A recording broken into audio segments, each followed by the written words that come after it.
NRC je tawba targa ding sagi population mapan ding pharak turak da changjal leba document yaw da changjal leba immigration myam je loina khando ki duine ba si ma koi protection ta hodui ne si munna khanga da bne koi aduna ne koi na sagi population masing nam hengalakani mam changa kan da thijan ga kan da di pharak ta ni khoni ga hairi ba point je koi munna khanga da bne do protection of the indigenous and the local communities koi ne important oi ba maram di koi indigenous group koi yellow mi ga na kan na nei na rei mayam je ngasagi asolom di changjal lakpa mayam man koi ngasagi medan no chunga je panbi gi do border da leiba sing do moi di chachai usa loina language loi manarapni na moina thingdrabra na ga koi hairei ba question je sumai to moi gi yana ba sum pusala kan da di koi gi han gi lejaram ba yellow mi koi gi naga gi silong sing adagi koi maite da adagi pangal sing da loina e ba pirak tori ne ba sigi port mem je si ma NRC to ba kan koi kanduri ne ba adagi mathang gi point da citizenship verification Burma de changpudi di Burma haiba ta apni China de changpudi China haiba ta apni Bangladesh changpudi Bangladesh hai ta apne ba India da leiba du Indian gi citizenship haiba ne ba aduna NRC je to dar di India gi citizenship ni haiba ji masina verify to du ne ba na ta di ma sunga citizen India gi citizen ni haiba sunga ya ro du ne ba aduna NRC je tu ki mate important ho di ngasagi Burma gi masa myam lei hai je si je koi NRC to dar di si devote to ya rak to ne ba mathang da koi electoral rolls and the political representation. Ngasai ki citizen nama oi batar di magi sahi try ban sur kan da koi ki sangbidan na constitution na piri ban bot hada bagi right nama adu ita di magi electoral role yaura ne ngasai ki ngang na gribu myam tu lak tu ni ko man electoral role yaura batar di koi sangbidan ung piri ma ji lep ya ri election da any type of election da ma lep ya adu na ni hoje koi adu gi ada gi deputy chief minister gi nupa adu ni adigi adu haukip to adu mai oira me ma masa nu pi sahi mari khakta difference leiga hai ba si je koi NRC je phajana tawda gi moi pangchang changjal ga pangpan panjan gi duna tawrei ni sima koi protection phangdui ni ko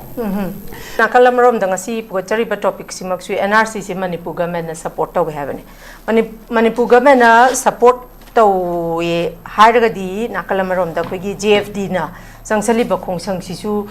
legitimate oi ba yamna genuine oi ba dugumba protest ama khakni na angarang dagi khoi na tajaba da oja Jitendra si gani haidana tan bagi FIR pan bagi keno masu phangjai kwa adui betar gadi oja Jitendra na tauri ba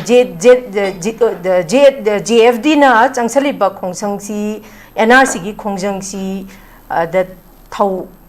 pubiri ba adum ba convener ma obiri ba oja Jitendra bu phani haragadi somda amuk NRC se support tawre haragadi oja contradictory oidro oi kwa adu da natana amuk adu itargadi somda amuk Delhi da chatliba 14 CSO kanglei paki chatluriba member sing se halakpada mu oja Jitendra da FIR pan basmaina phadori bra ai support ta we hargadi oja Jitendra da FIR thabam phani haibagi thoiba chidi contradictory oeba aduna support ta we di haiba tawthorak pa thabak ta di support ta bagi mamidi dum udaba kari thambini oja ahan mamakta da koi north window bu yeng biri ba mayam bu haninga le thaga chari makha ta na support to biu adu ngasi gi host phambi ri ba medam ama de koi gi yamba mojotin adu koi gi ojana ndo di sakre moi bu pun thaga chari maroina ain NRC gi matang sida miyam da kitang ai samlap pa wari khara haija ge haitare ne NRC je kari gi damakta adu gi matik important oidi bano akoi Manipur gi context ta ko aduga masina kana dujina kari no aduga census ki mamang da NRC hana tawji hai bisigi maramji akoi ngasai gi koi keno handar pudui khakta na triba there are so many other hidden the myam lai ri haitare ni ko maroina NRC ji gi magi keno je longpom ji myam di loi da khangbira mani ai ju dum hai ge national register of citizen hai bane citizen na mo oibegi identify to budu ne NRC hai jina why is census na mikok thi budu ne NRC tawra matung da akoi gi jaga ma dan traga akoi whole as a Indian gi population da mikok thi budu ne census se maroina akoi gi NRC taw matam da maroina khongot ka dori ba information myams di person namagi maming haitare ko magi mama mapa nataga nupa du gi nupi du gi nupa ko adagi magi nationality magi sex ko adagi age marital status adagi occupation and other particular something kara lairam wani haitare ne masi kari gi damakta Manipur da khwai maru oina myam nga sai NRC tawdadi adu tawdadi na sum haina di ji maram je ahan ba point je ko undocumented and illegal immigration haitare ne ko mapalom digi changpa adagi atop state gi changpa ju hai ba si je undocumented yaw da changpa adagi tumina hura la changpa si mayam je NRC jin ngak thuk tuine ba han ba point ji da ko second point is the demographic changes hai tar demographic hai is when it comes to demographic is more about the population hai tar ni ko ngasai gi akoina yung masing khangin hengalakpa mi masing khangin hengalakpa hai is all because of the NRC ne ba NRC je tawba tar ga ding sagi population ma pan gi pharak turak da changjale ba document yaw da changjale ba immigration mayam je loina khandok ki duine ba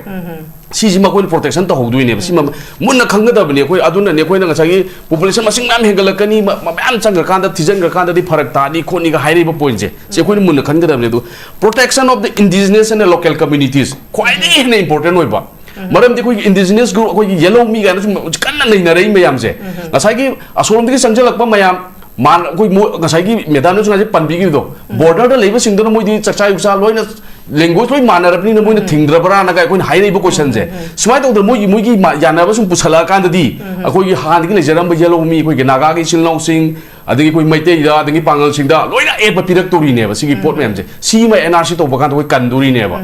adagi mathang gi point da citizenship verification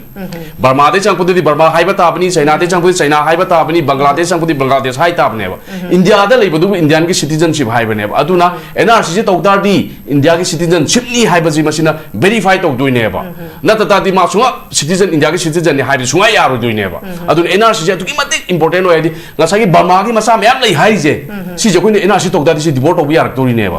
mathang da ko electoral roles and the political representation ngasai ki citizen nama oi ba tar ga di ma gi sahi trai ban sur kan da ko gi sangbidan na constitution na piri ba bot ha da gi right ama adu ita di ma gi electoral role da yaura ne ba ngasai gi ngang na gri ba myam du lak tu ni ko ma electoral role da yaura ba tar ga di ko sangbidan ung piri ma ji lep ya ri election da any type of election da ma lep ya adu na ni hoje ko adu gi ada gi deputy chief minister gi nupa adu ni adigi adu haukip to du mai oi ra me ma masa nu pi sahi mari khak da difference lai ga hai ba si je ko ni NRC je phajana taw da bagi moi pangchang changjal ga pan panjan gi duna taw rei ni si ma ko protection phang dui ni ko land and resource pressure akoi ka sai lam jaga je hang a leira pa mayam akoi gi resource mayam ma leiri ba si gi mayam je moi na solop ni changa ga sum loina occupy mathang toksala ni akoi gi resource ni season agar ni apart from that akoi gi mamang da akoi gi case mayam thok ni any cookie tribe hairam bagi da makta adu hairam bagi da makta ji asodi sanga iba mayam ji cookie oi gira oi ro moi gi village se bamna cookie ni identify taw gi tar di madu gi koi gi Manipur da piri ba du ma schedule tribe ki kana ba si ji moi loi lo le re ba whereas atop country sing da di phang bana te ba si gi mayam je moi na ko gi low gribe resources mayam je lohol lui duini ko occupy to gribe le mayam je occupy to hol lui duine ba atugi mathak da ko ye future census and delimitation exercise hoje ko tamon do juma mang da pan griba akoi gi census or ko matam da NRC je phajang niom chuna to gitar di mapani sang pa document yaw da ba foreigner sing immigrant sing loina ma khando ga deport to bu to re mo gi makhal kya gi kan wo process to ra matung da akon census to ta di citizen sing do aseng loina khangani adu ta di census so da ko da problem kan da lei ra roi ba adu gi matak ta hing delimitation to ko matam da oji gi 60 gi man ga to re har ga ju adu 2030 da to ra ga ju census to ko de kana boina apun bu gi pulap sala ne ba otherwise di oji ko ta mo dan du ju thambi gri do moi gi population du hisab to myam changjala ko ko census hapchalo hapchan gi ba tar ga di akoi da manga ka da ba kendra sing constitution sing myam ju loina nei nari ne ba adu ko hoji ki point ko gi medan na panje gi border management in the migration from the neighboring countries ai je NRC je to ko da ko fencing to ka ni adagi moi asuna sang pa sing du ya da ko gi niom chum na sang pa ta di kamaina ko gi moi gi deportation lai adagi ko gi permission yaw da sang ba ya di khote ga hairi ba mayam je phajana niom chum na tawra ne ba ado ta di ga sagi moi manager bo ga ju sang pa ya roi ba adu ko phajana protection to hora ne ba du ga maroi na ko di Burma ga ju thangna lai ni son side ta khara ma di Bangladesh ga ju thangna ri ni ko adu na hairi ba mayam jim toina changa ga lai ba Burma gi kangbu je toina changa ga lai ba ni na khwai di ge important oi ba ko NRC je Manipur da kari gi de makta du ki matik mayam na NRC hana tawji census hana tawbi yaroi na hai si gi de makta ne ba si je mayam mun na khangbi ba mathok ta ba loina na akoi gi government na je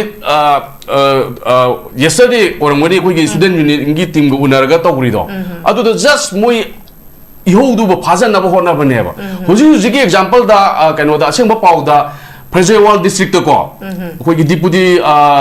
commissioner gi makha da IS anu ne anan gi makha da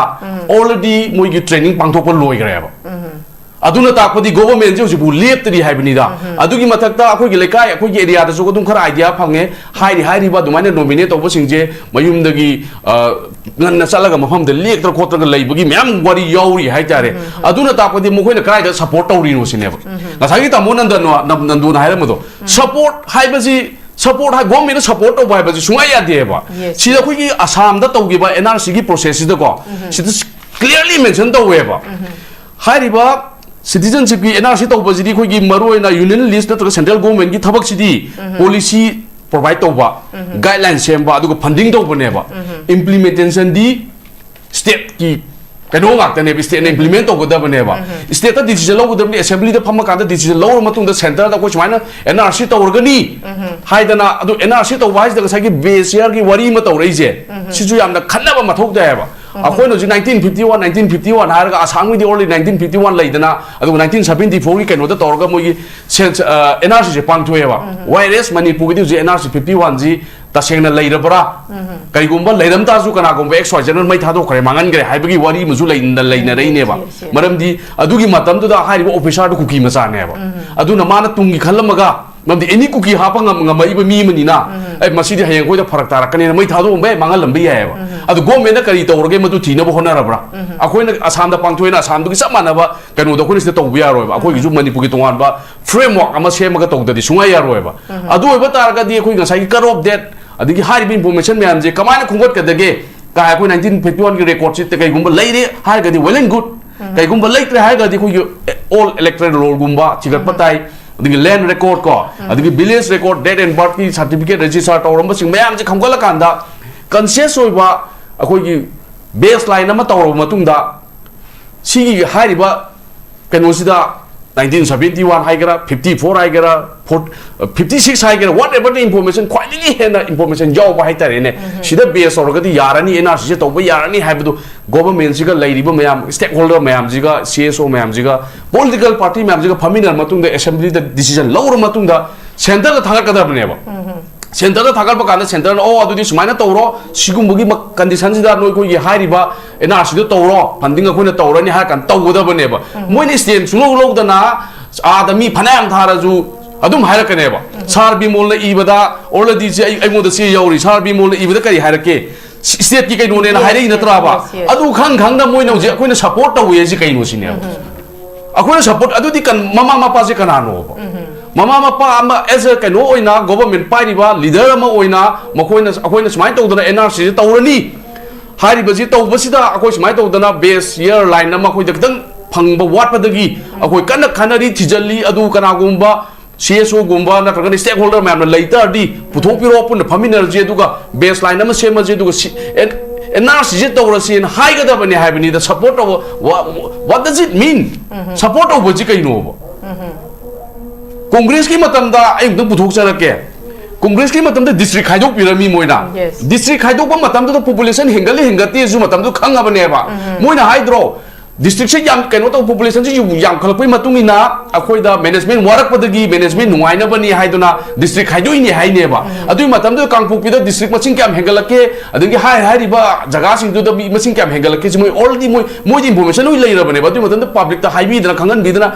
मैते यमगी yellow mi ओमगी Naga अमा ओइबगी पांगन की कन्न बगदमक तो होनरम दबा कोई की political leader नाक्तने बुजि लेरि ma'am जे मोइने लेरि की हुजिक सुदुम हाइ गेबा मोइने फन्ना हाइ जनु फन्ना तौजनु मोइने हुजिक वोट काना बखक्तनि मोइने होनरि जे मोइदि NRC is not necessary अदु NRC की कनो जु खंगदे इंपोर्टेंस जु खंग बनतेबा NRC तौ मयाम NRC तौजिगे लाव जे मोइ कजु खंगम मोइबा मोइजि कै दवी गवर्नमेंट ने पिदरक पा लिसिंग तारा की स्कीम अदगी all age pension scheme department दा चलगा मोइने लौसलनी मखोइने पीबगी तायत मयुमदा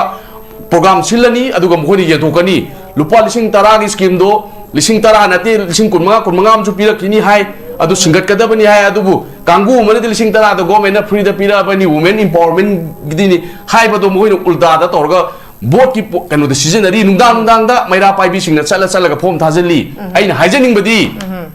hai ri ba maira pai bi sing do aduna mapukchen sengaba mama laiba punungsiraba manipur kan ba pamaba akoi lising tara adu pamde lising tara do akoi da pb gno du sokpudi idp leiriba singdo adu da mo khoi da pbu land da mathwai kat khiba family war ga lai riba singdo adu da pithok bigo akoi lising tara adu pamde adu gi saruk pudi NRC to boda mayam na law riba NRC to na bo honna boda achang ma paisa do adu do ni season na biona imai bil sing jena mapam famde law biraba government ju kasi to bangomoi namdan NRC to gani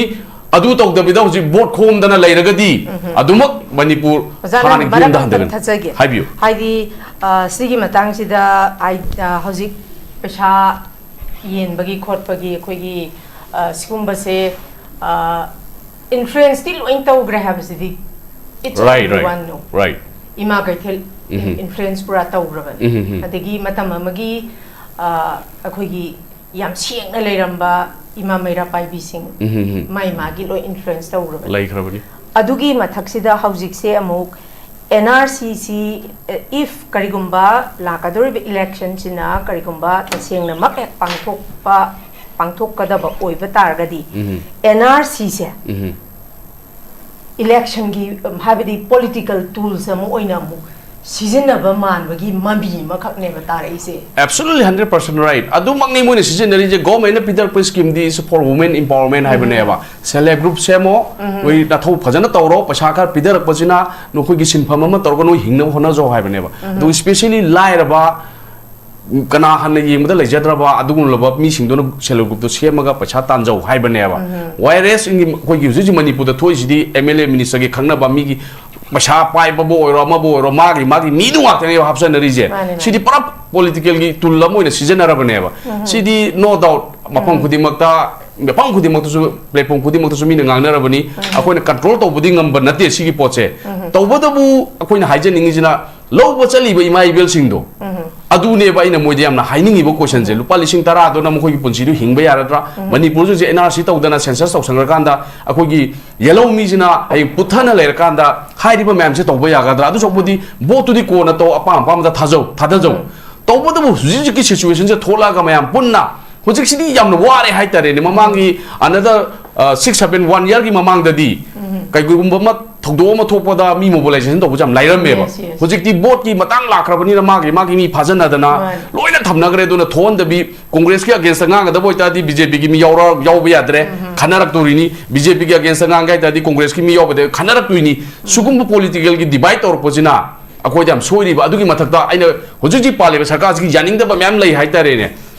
paja miyam ji muni yam pang yena khalli ba ngasi gi akoi road trip si ju another way ne ba moina people the bluff tawriba pang ba ne khali jibo ba kasu kai ni well and good government na stakeholder ma'am satna sotna wari sana da khona da tawri ma'am di it's all always good peace ki matang da adu mo ne satna ba honor ju another good thing ne ba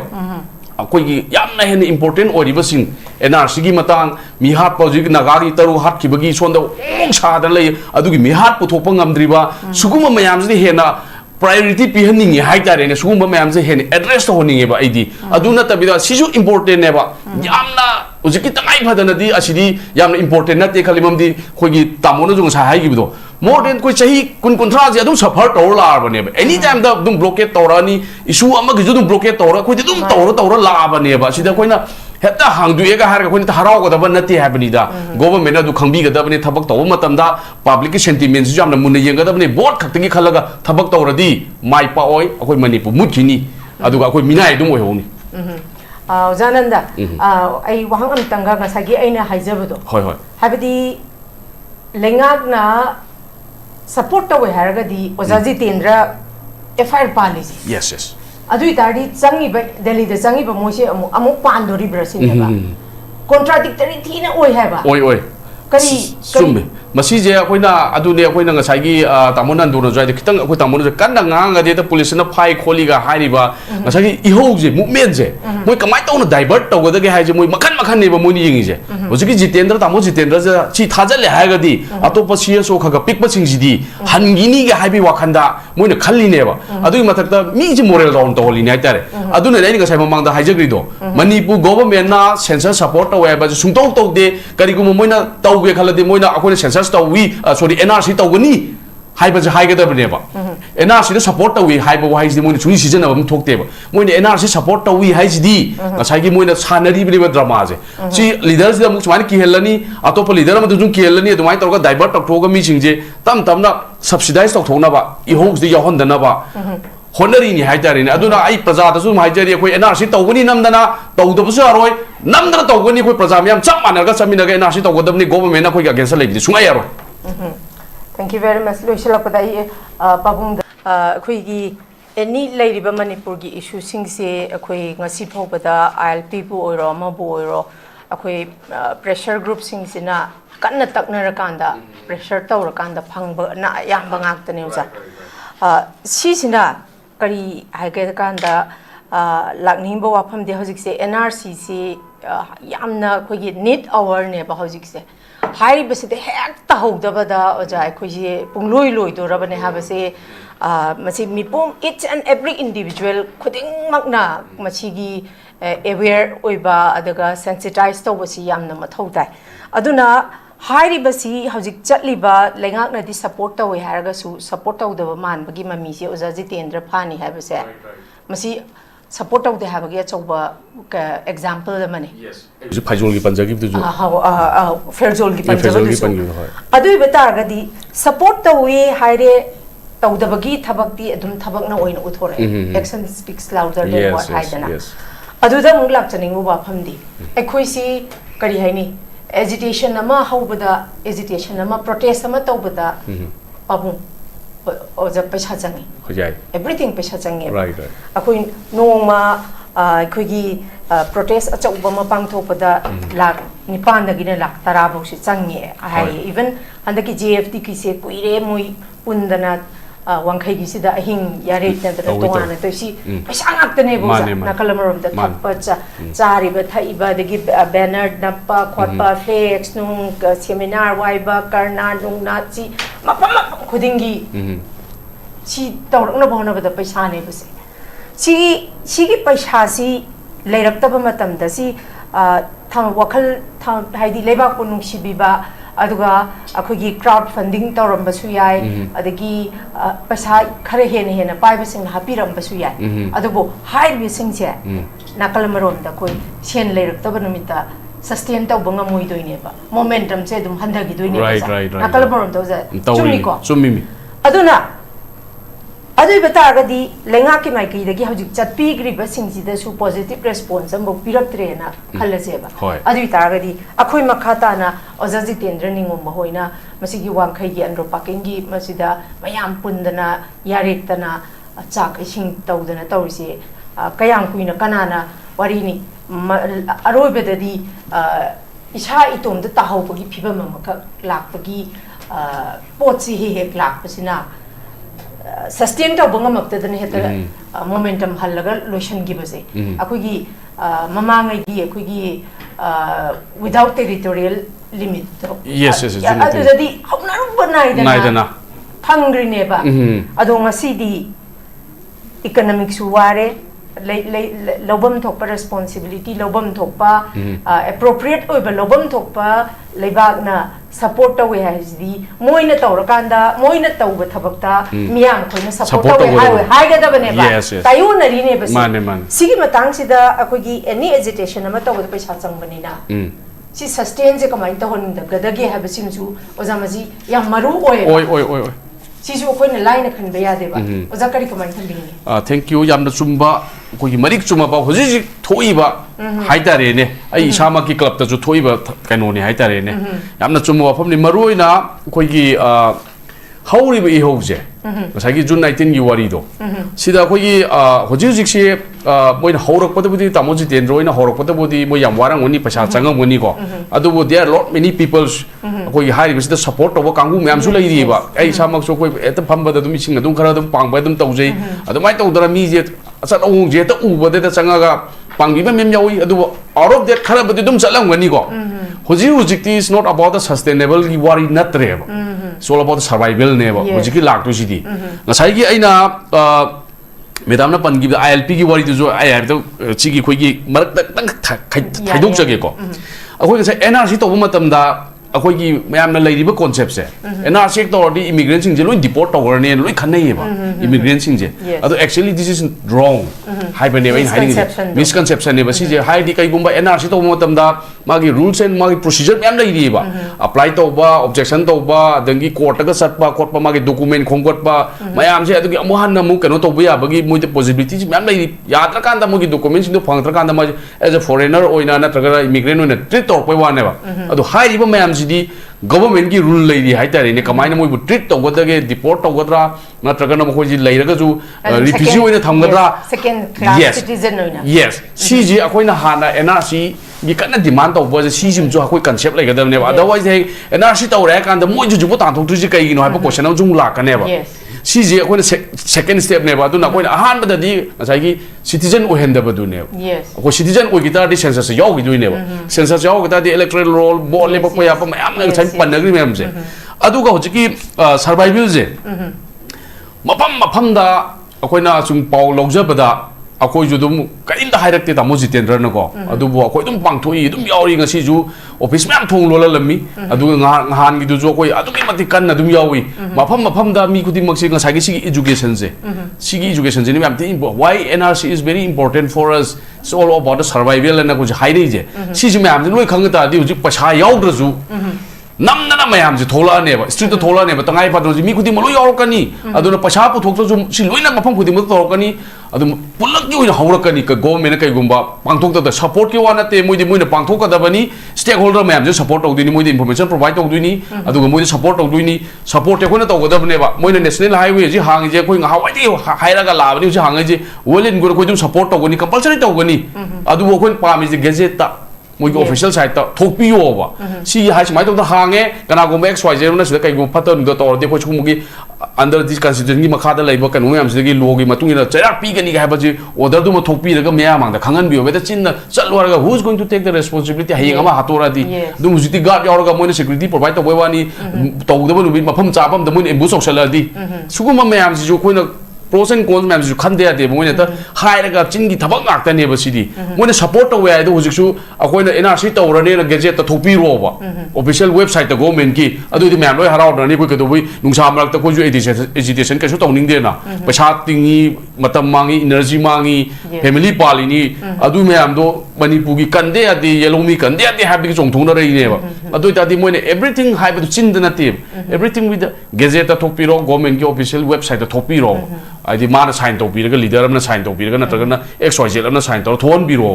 अदु इतादि हाइबा मैम जे discussion द लोइ लेगनेबा अदु दि मागी ngसाइगी लाइन दु लोइ लाकनेबा सिनी अखोइना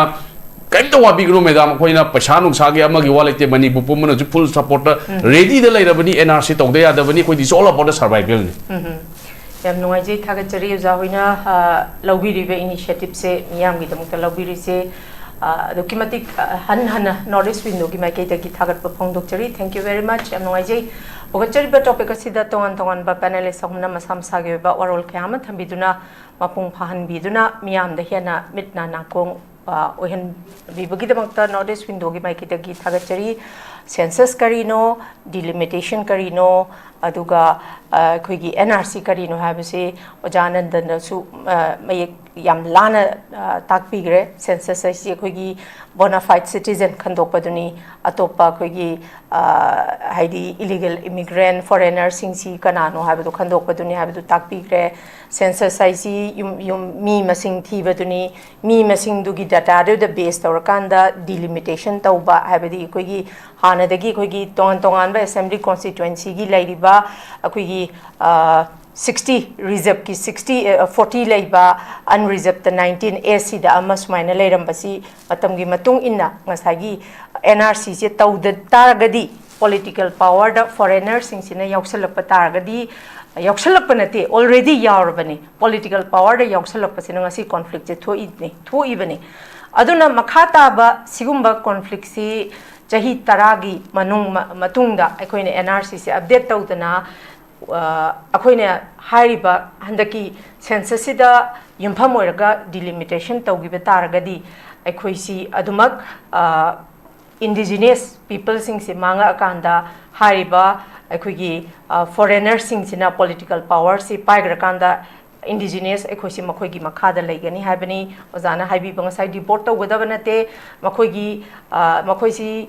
ꯔꯤꯐ꯭ꯌꯨꯖꯤ ꯅꯠꯇ꯭ꯔꯒꯅ ꯁꯦꯀꯦꯟ ꯀ꯭ꯂꯥꯁ ꯁꯤꯇꯤꯖꯟ ꯑꯣꯏꯅ ꯃꯈꯣꯏꯁꯤ ꯄꯣꯂꯤꯇꯤꯀꯦꯜ ꯑꯦꯁ ꯄꯣꯂꯤꯇꯤꯛꯁꯇ ꯌꯥꯎꯕ ꯌꯥꯗꯕ ꯚꯣꯠ ꯂꯦꯞꯄ ꯌꯥꯗꯕ ꯂꯝ ꯂꯩꯕ ꯌꯥꯗꯕ ꯑꯗꯨꯒꯨꯝꯕ ꯑꯗꯒꯤ ꯒꯚꯔꯟꯃꯦꯟꯠ ꯁꯔꯚꯤꯁ ꯇꯧꯕ ꯌꯥꯕ ꯌꯥꯗꯕ ꯃꯌꯥꯝ ꯑꯃ ꯏꯅꯛ ꯅꯛꯄꯗ ꯁꯤꯛꯀꯤꯝꯗꯁꯨ ꯇꯧꯔꯤꯗꯅ ꯁꯨꯃꯥꯏꯅ ꯇꯧꯗꯅ ꯃꯤꯌꯥꯝꯅ NRC ꯇꯧꯔꯒ ꯃꯈꯣꯏꯁꯤ ꯈꯟꯗꯣꯛꯑꯕ ꯃꯇꯨꯡꯗ ꯃꯈꯣꯏꯁꯦ ꯀꯥꯏꯗ ꯊꯥꯗꯣꯛꯈꯤꯗꯣꯏꯅꯣ ꯀꯩꯗꯧꯕꯩ ꯊꯥꯗꯣꯛꯇ꯭ꯔꯤꯕꯅꯣ ꯍꯥꯏꯕꯒꯤ ꯋꯥꯍꯪ ꯑꯃ ꯍꯪꯉꯛꯀꯗꯕꯗꯨꯁꯨ ꯃꯇꯝ ꯃꯇꯝꯒꯤ ꯑꯣꯏꯕ ꯑꯗꯨꯃꯛ ꯂꯥꯛꯀꯅꯤ ꯑꯗꯨꯒ ꯃꯈꯣꯏꯁꯤ ꯑꯩꯈꯣꯏꯅ ꯁꯦꯀꯦꯟ ꯀ꯭ꯂꯥꯁ ꯁꯤꯇꯤꯖꯟ ꯑꯣꯏꯅ ꯇ꯭ꯔꯤꯠ ꯇꯧꯒꯗꯕꯅꯤ ꯍꯥꯏꯕꯒꯤ ꯋꯥꯐꯝꯁꯤ ꯈꯛꯇꯅꯤ ꯑꯗꯨꯒ ꯃꯌꯥꯝ ꯄꯨꯟꯅ ꯉꯁꯤ ꯑꯩꯈꯣꯏꯒꯤ 14 CSOꯕꯨ ꯑꯣꯏꯔꯣ ꯑꯗꯨꯒ ꯑꯩꯈꯣꯏꯒꯤ JFDꯕꯨ ꯑꯣꯏꯔꯣ ꯑꯗꯨꯒ each and every ꯑꯩꯈꯣꯏꯒꯤ ꯃꯅꯤꯄꯨꯔꯒꯤ ꯇꯣꯉꯥꯟ ꯇꯣꯉꯥꯟꯕ ꯀꯥꯆꯤꯟ ꯀꯣꯌꯥꯗ ꯑꯩꯈꯣꯏ NRCC ꯁꯄꯣꯔꯠ ꯌꯥꯝ ꯇꯧꯔꯤ ꯃꯁꯤ ꯌꯥꯝꯅ ꯖꯦꯅ꯭ꯌꯨꯟ ꯑꯣꯏꯕ ꯌꯥꯝꯅ ꯂꯦꯖꯤꯇꯤꯃꯦꯠ ꯑꯣꯏꯕ ꯑꯗꯨꯒꯨꯝꯕ ꯑꯩꯈꯣꯏꯒꯤ ꯄ꯭ꯔꯣꯇꯦꯁ ꯈꯣꯡꯖꯪ ꯑꯃꯈꯛꯅꯤ ꯑꯗꯨꯅ ꯂꯩꯉꯥꯛꯅ ꯁꯄꯣꯔꯠ ꯇꯧꯋꯦ ꯍꯥꯏꯕꯁꯦ ꯂꯩꯉꯥꯛꯅ ꯑꯣꯏꯅ ꯔꯦꯁꯄꯣꯟꯁꯤꯕꯤꯂꯤꯇꯤ ꯂꯧꯕꯤꯔꯒ ꯑꯩꯈꯣꯏꯅ ꯑꯣꯏꯅ ꯁꯄꯣꯔꯠ ꯇꯧꯒꯗꯕꯅꯤ ꯇꯥꯕꯗ ꯑꯗꯨꯃꯛ ꯀꯣꯟꯇ꯭ꯔꯥꯗꯤꯛꯇꯔꯤ ꯑꯣꯏꯕ ꯁ꯭ꯇꯦꯠꯃꯦꯟ ꯑꯗꯨꯃꯛ ꯊꯝꯕꯁꯤ ꯑꯦꯁ ꯑꯩꯈꯣꯏꯁꯨ ꯂꯦꯃꯦꯟ ꯑꯃ ꯑꯣꯏꯅ ꯇꯥꯕꯗ ꯑꯗꯨꯃꯛ ꯅꯨꯡꯉꯥꯏꯖꯗꯦ ꯑꯗꯨꯕꯨ ꯑꯩꯈꯣꯏꯅ ꯍꯧꯖꯤꯛ ꯑꯦꯛꯁꯄꯦꯛꯇꯦꯁꯟ ꯇꯧꯖꯔꯤꯕꯗꯤ ꯑꯩꯈꯣꯏꯒꯤ ꯗꯦꯜꯂꯤꯗ ꯆꯠꯂꯨꯔꯀꯥꯟꯗ ꯄꯣꯖꯤꯇꯤꯚ ꯔꯦꯁꯄꯣꯟꯁ ꯑꯃ ꯄꯨꯔꯀꯥꯟꯗ ꯂꯥꯛꯑꯀꯥꯟꯗ ꯁꯦꯟꯁꯁꯁꯤ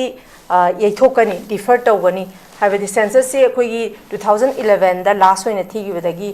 ꯀꯣꯚꯤꯗ ꯂꯥꯛꯄꯗꯁꯨ ꯑꯗꯨꯝ ꯗꯤꯐꯔ ꯇꯧꯈꯤꯗꯅ ꯂꯥꯏꯛꯋꯥꯏꯁ ꯌꯥꯗ꯭ꯔꯒꯗꯤ ꯀꯣꯚꯤꯗꯇꯒꯤꯕꯨ ꯍꯦꯟꯅ ꯁꯥꯊꯤꯔꯤꯅꯤ ꯑꯩꯈꯣꯏ ꯊꯣꯛꯏꯕ ꯏꯁꯨꯁꯤꯗꯤ ꯑꯗꯨꯅ ꯃꯁꯤ ꯑꯗꯨꯃꯛ ꯗꯤꯐꯔ ꯇꯧꯐꯝ ꯊꯣꯛꯏ ꯃꯁꯤ ꯄꯨꯝꯅꯃꯛꯁꯤ